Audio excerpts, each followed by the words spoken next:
Hello again, everyone. I'm John Allway. Welcome to part 2 of the decoder-transformer tutorial, where we go through and discuss the major components in the pipeline. This is part 2, so if you haven't listened to part 1, then I highly recommend that you do so, since part 2 depends on part 1. Okay, here I'm going to discuss the genius behind the decoder-transformer, the self-attention mechanism. This is the component that relates every word to every other word in the context window. The entire attention mechanism exists to make tokens context aware. Okay, this is the part of the decoder transformer that may interest you most because it's the key component that made LLMs, large language models, so powerful and famous. Okay, here's the self-attention mechanism. A self-attention mechanism within the context of a pipeline. A self-attention mechanism exists within a transformer block marked here as TB1 to TBN. You can have several stacked up, one after the other, depending on the model. The model determines how many. I mean, a model can put in as many as it wants. And for example, ChatGPT has 96 of these stacked one after the other. They build knowledge up as they go from one to the other. And you can see in a transformer block, you have the self-attention mechanism and you have a feed-forward network. Every transformer block contains these two components. And so this is the heart of the decoder transformer, is really the self-attention mechanism. Well, this is vital too. These two are vital. The feed-forward network is vital as well. Really everything is vital, but this is like the big thing, the big deal right here. These two, okay. The self-attention mechanism is the component that relates every word to every token to every other token in the context window. It provides contextual knowledge to the network, and you can think of it as word too. I mean, words are broken into tokens, so you're comparing every word to every other word. Relating them.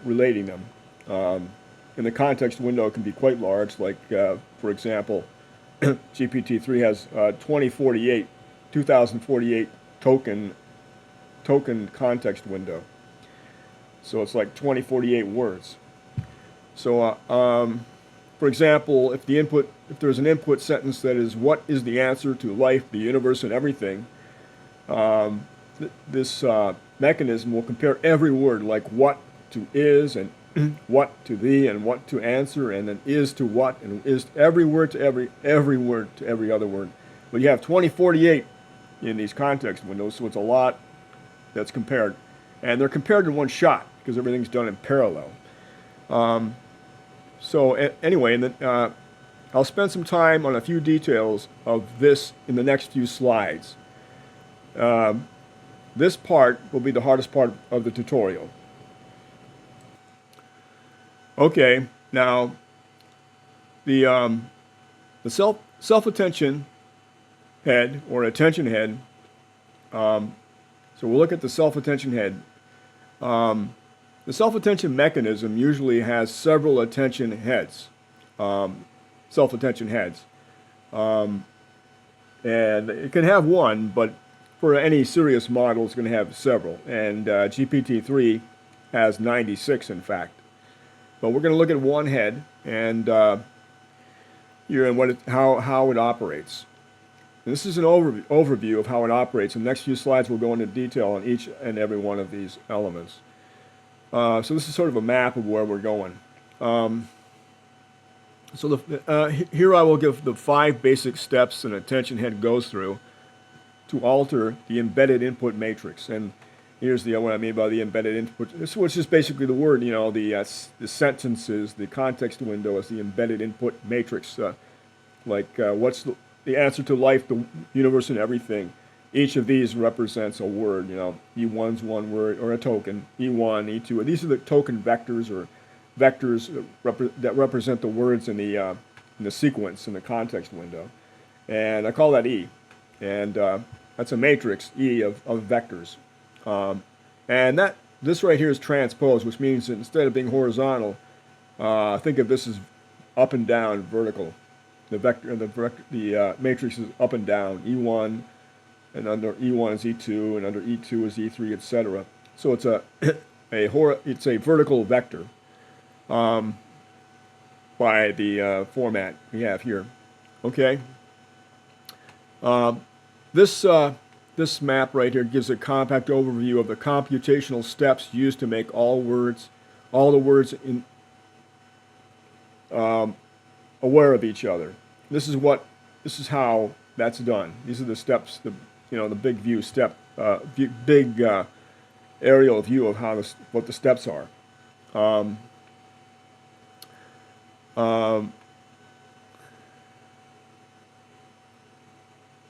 So each attention head compares all words to all the other words, but from a different semantic. Each head, you have multiple heads often, they look at the data from different perspectives. Like one might be semantic, the other is syntactic. Or syntax. It depends on, and it could be any number of things, and it's randomly set during training what it's going to look at. So you don't really know what it's looking at. It finds something to look at, a perspective. But each head looks at the data from a different perspective. That's why there are multiple heads. But so here's a basic overview. You have these are the projection matrices. W to Q, W to K, W to V are the projection matrices that are multiplied by the input embeddings.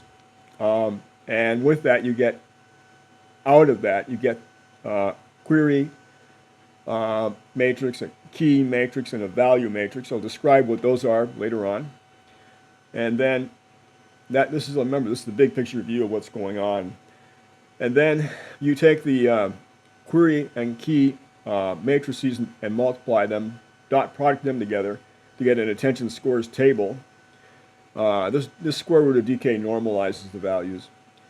It's not really important. They include it, but it's not important to conceptually understanding what's going on.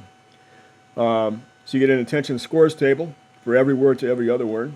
Then you add a causal mask to it, and then all in the table rows are normalized, and then you take the value matrix right here that you calculated and multiply it by the normalized scores table, and you get the updated E value. So it goes through all that. E starts there and ends up there updated.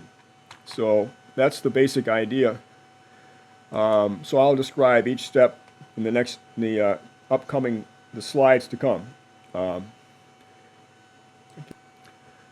Okay, now for the first step of a self-attention head. Okay, here I describe the Q, K, and V matrices, how they're created and how they're created. These three values, Q, K, and V, are essential to the self-attention mechanism. AH means attention head here. Self-attention head, attention head, same difference. So that's the embedded input text, as I mentioned earlier, in the tokens, each vector. And these vectors right here, okay, I'll say that in a later slide I will discuss the concepts behind Q, K, and V. Here I give some important mechanical details, but later I'll describe the concept behind these matrices, which are collections of vectors. Here's the query projection matrix. Here's the key projection matrix, and here's the value projection matrix. These are all defined. The first thing to note about an attention head is that it is defined by three projection matrices, these three right here, all of which are created during training. Their weights and biases values are set during training. After training, those weights and biases have a fixed set of values. So for inference mode, these are all already trained, fixed, they don't change. So each head has its own set set of these, and you multiply them by e, each one by e, and these projection matrices are all multiplied by e. So then you get, as a result of that, so you end up with three output matrices: Q, K, and V. Query, key, and value. And query right here, and that'll end up with a set. You'll end up with a set of vectors. Okay. It's basically you're mapping E1 here to Q1 here from the perspective of a query. E2 to Q2, E3 to Q3 from the perspective of a query. Here, you K1, K2, K3 also map from the perspective of a key. And here, from the perspective of a value, you get B1, B2, these vectors. So the number of vectors here is equal to the number of vectors here, the same size as the context window.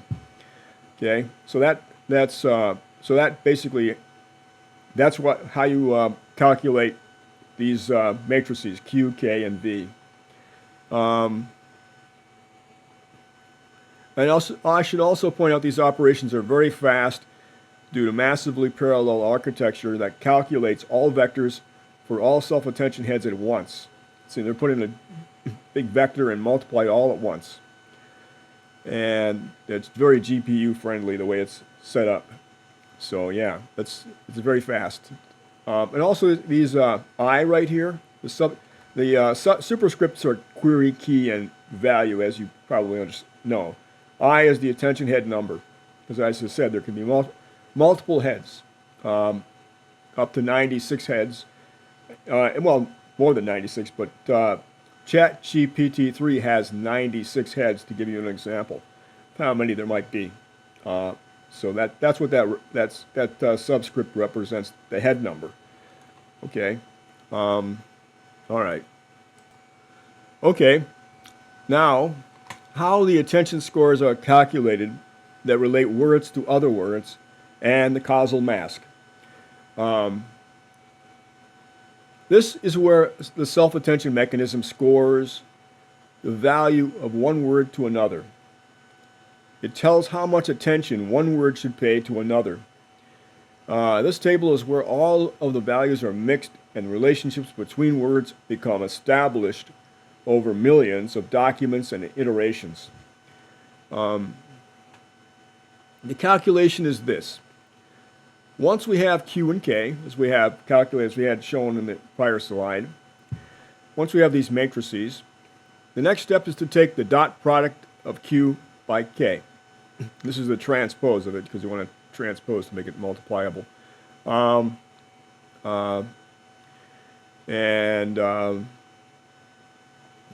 This produces the attention scores table.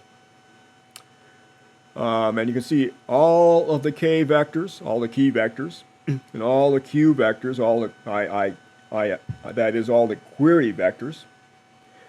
You take the dot product of every key by every query. Every single one is dot product, and you get a scalar value. And this is these are randomly chosen values, but this is an idea of the kind of values you might get when you dot product two vectors together. So this table ends up with all the scores for every word to every other word. And this would be like for ChatGPT 96. This would be the size of the context window, say. So for GPT 3, that would be 2048 by 2048. So it'd be rather large, and it depends on the model how big the table is. So all that table holds all the scores for all the words compared to all the other words, you know. So it's the attention scores table. Notice the square root of dk. The purpose of this value right here is to make sure that the scores don't become too large, which affects softmax calculation, which will be shown in the next slide or so.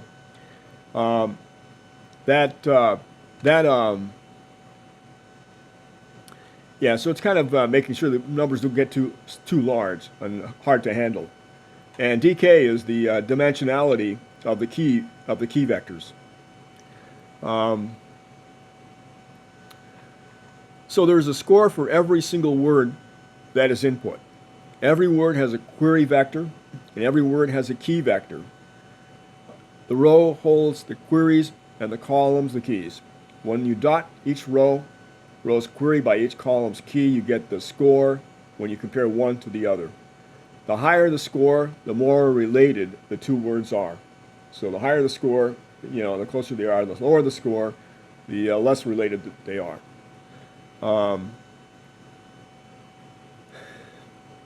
Okay. After you've got the scores table, you use a thing called a causal mask. Now, causal mask is more important in training mode. It's more understandable what it does in training mode. But the idea behind the causal mask is to hide future values. So if you have a sentence here like the cat sat on the mat, if you're on the cat part, it doesn't want to see what's ahead. And that's because it's a predictive model. And during training, it doesn't want to see it's got to learn how to predict instead of cheating and looking ahead. So that's why they have this mask. And these negative infinities are where the model can't see what the values are there. So that's why the negative infinities are there. And I made this kind of small, as 4x4, just to show you the shape of these masks. They're kind of triangular shape. You can see how they're shaped. But in fact, these causal masks have just as high a dimensionality as the attention scores table. It's 2048 by 2048. So when you add them, it works perfectly, right? It fits. The zero here just means when you add these, the values here that are would just see through that, So this would be this value would just be here, and the negative infinity would hide any values that are behind the negative infinity. Yeah, so it's less important in inference. It is important. The causal mask is important in inference mode only to make the model stable because it was trained to learn that way. So you have to keep it that way so it's stable. Yeah. Okay. So on to the next slide, I guess. Say.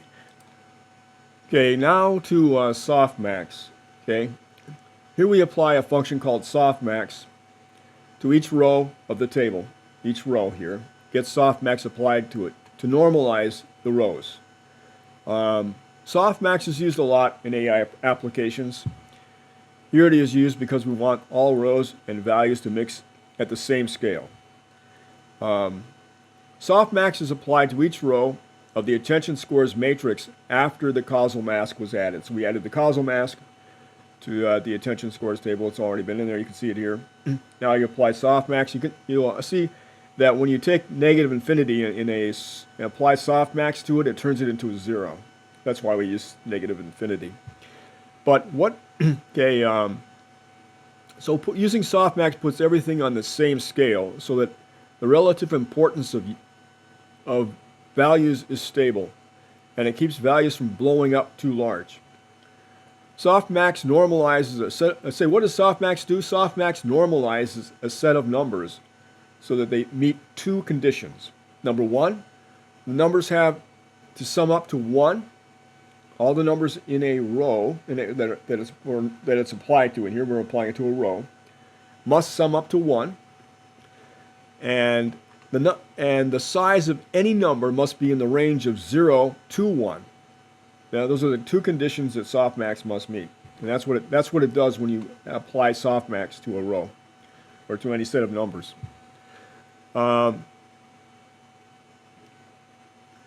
So every row has softmax applied to it.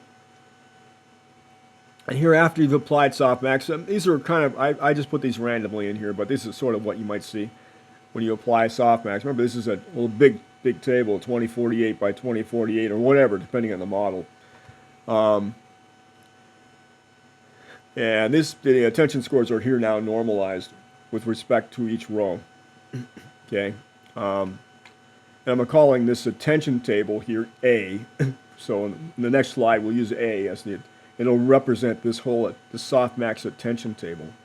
Okay, and we'll use this with the V vector we calculated over here. And we cut V, so that'll be, so we used Q, K, now we're going to use V in this next one. Okay, all right, so that's the softmax. Okay, now we use the value matrix we created in our first step. This is actually the final step, okay, for an attention head anyway. We use the value matrix.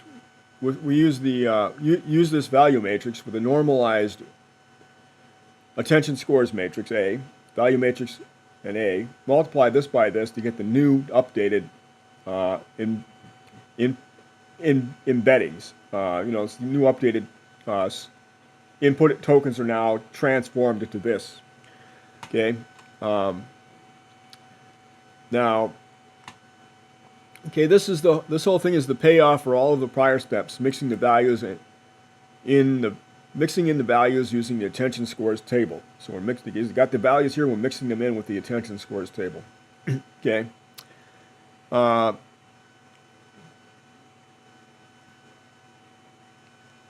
So we multiply this by this. This produces the updated vector sequence E. The key vector multiplied by the query vector tells the query vector how important the word's value it has is to it. So when you multiply key times the query dot, as we did for the attention table, it tells the query how important the key's word is to it. And the key has related to it a value base. Every word has a key vector, a value vector, and a query vector. So the key has a value vector, and when the key is dotted by the query vector, that score, which is a range of 0 to 1, remember the 0 to 1 for the softmax, tells how much of the value vector, key's value vector, to sprinkle in. Okay, so it tells the query vector how important each and every other word vector is to it, and adds all of those words according to the scores table values that we calculated. So it's sprinkling in that table. You have the whole bunch of softmax scores table, softmax scores, attention scores table.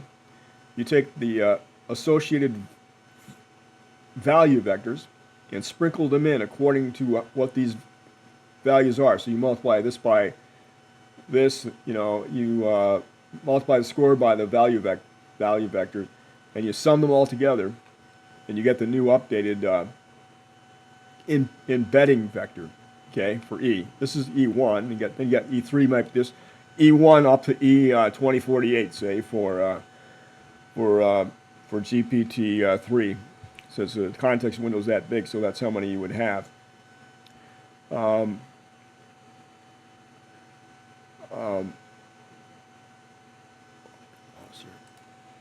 Okay, and remember, these values right here range from 0 to 1. This is 0 here, 1.1 here, it's like 10%.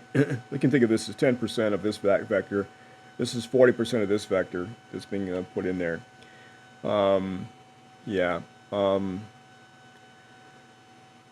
Since there are multiple attention heads, usually multiple attention heads, this same process is done in parallel for all of the attention heads. So that is how you, those are the 5 steps you use to calculate the updated E. Okay. Embedding sequence or embedded sequence. Right. Okay, now I will cover the 3 concepts presently represented by the Q, K, and V vectors, or which, Q, K, and V matrices, which contain the Q, K, and V vectors. Query, key, and value. That's what they stand for. Every token slash word has a query, key, and value vector associated with it. So what do these things do? On a big, okay, this will give a clearer conceptual grasp of what the self-attention heads are doing. Okay, this is a kind of a way to view it. The query asks each and every key, how important is the information you have for me? And each and every key responds with, I'm this important to you. So when they dot product this query times key, it's kind of saying that, you know, this is how important I am to you. And it's normalized, you end up value 0 to 1. So that's really what it's doing. It's saying, you can think of it that way. So I'm this important to you. And after that is done, the value says, here is the information I have for this word. So every key has a value associated with it, like as I said.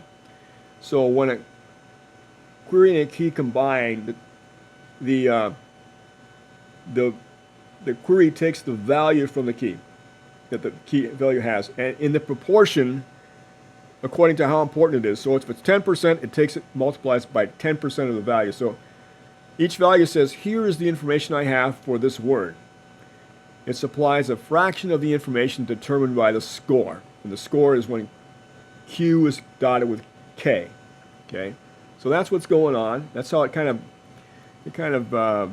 mixes the vectors up together that way. So it's kind of a wild idea. And this is a kind of a good conceptual way to grasp what's going on. Okay, now to multi-attention heads. How is the data from multiple heads handled after they are output? How are they combined? That's what I cover here. It strikes me as clever how this works, and even that it does work. It's pretty amazing. So here's what happens. I mentioned that there are usually multiple attention heads. You can have only one attention head, but serious models have several to capture different relationships from the data. When there's more than one head, here's what happens. I will give the simplest multi-head example with a two-head example. You can extrapolate, get the two heads here, extrapolate this to as many heads as you want. First, the dimensionality of the Q, K, and V matrices that we talked about earlier is reduced according to the number of heads. So let's say if the model's incoming dimension is 1,000, much smaller than major players such as GPT, but useful for an example, then each head dimension will be reduced to half that. In other words, dk here is 500. So it's if this is at 1,000 dimensions, this will these will end up each at 500 dimensions. So this is an attention head, processes the input, and you get the output, but at half the dimensionality. And the same here. You had 4 heads, there'd be 250 for each of the heads, 250 dimensions for each of the heads. Okay. Then once these values are produced, they put their output. What happens is they are concatenated. They were simply put into and they end up back at the same size as 1,000. So this 500 at E1 is 500, E2 is 500. So now this one's back to 1,000 again. Okay. So that they simply concatenate the vectors, and if it was 4, it would put 4 vectors in there to add up to 1,000. For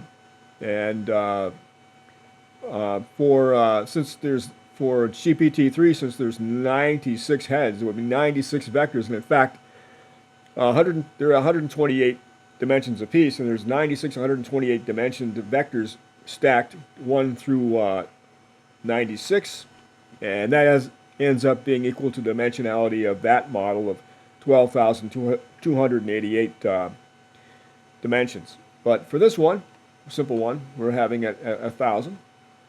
So once you concatenate those two together, then what do you do with that data? I mean, it's back to the same dimensionality, but all the data is siloed. Like this it's one column for this, another column for this, another column for this, and the giant vector. Data's in a funny format. Well, what they did, I thought this was pretty clever. The concatenated matrix of vectors is put through a linear projection matrix that was created during training. So this was during training this was created. So it's fixed in inference mode. And what this does is it blends the concatenated vectors into something that is useful to the decoder transformer's job of predicting the next word. So in other words, during training, it figures out with the whole system involved what the best values are for this. The best mixture of these are to produce an output. So it blends these by training over millions of documents. It figures out what's the optimal value set to train, and you end up with your back to your original dimensionality with an interesting blend of values. So anyway, that's how heads are combined in a nutshell. That's this right here. That's the logic behind it. And that output will go into the next thing, which is the feed-forward network that we're going to discuss next. Okay, before I get to the feed-forward network, here are a couple of elements that I did not mention but are part of the transformer block. I thought they were worth mentioning because they exist in the system. They are the residual and normalizing blocks. These are all about stabilizing the data. And they're really most important during training, but they're left in during inference because they have to be left because that's how the data, they're part of the environment in which they were trained. You have to leave them in for that reason. But so both are primarily needed during training, but are important during inference mode because it was part of the learning function. In other words, the model learned with these parameters in place, and removing them can upset its stability. The purpose of these elements is to stabilize the data during training. Normalizing makes here, which you normalize, you take the embedding sequence input here,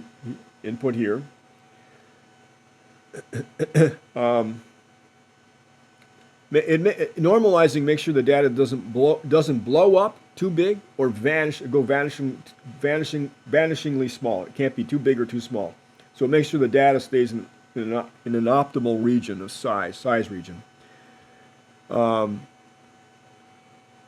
and that's then fed into the attention mechanism. You normalize before you go into the attention mechanism, and you get the output after that. But then you also do the residual, which is adding the input. You got the output here, and you add the residual here, and you get, this is what your updated output is. So this is the residual part here. The residual prevents the value from diminishing and allows the model to learn by difference. Normalize prevents the value from exploding or vanishing, stabilizes. So yeah, it's by allowing the model to learn by difference, it actually means the network has less work to do. It figures out the difference between these. Instead of learning from scratch all of E out at once, it learns E out with regard to E in, which should be a small change. Now, I'm throwing these in here. It's not really important to know these details, I guess, but it's I just wanted you to be aware that these exist in the model. These are important to discuss in training more. Okay. Okay, that's the self-attention mechanism. Next, we'll go into the feed-forward network and the stretch run of the final linear layer, randomized selection, and predicted word. Now, we'll do that in part 3. So that's the end of part 2, and I'll sign off and see you in part 3. Adios.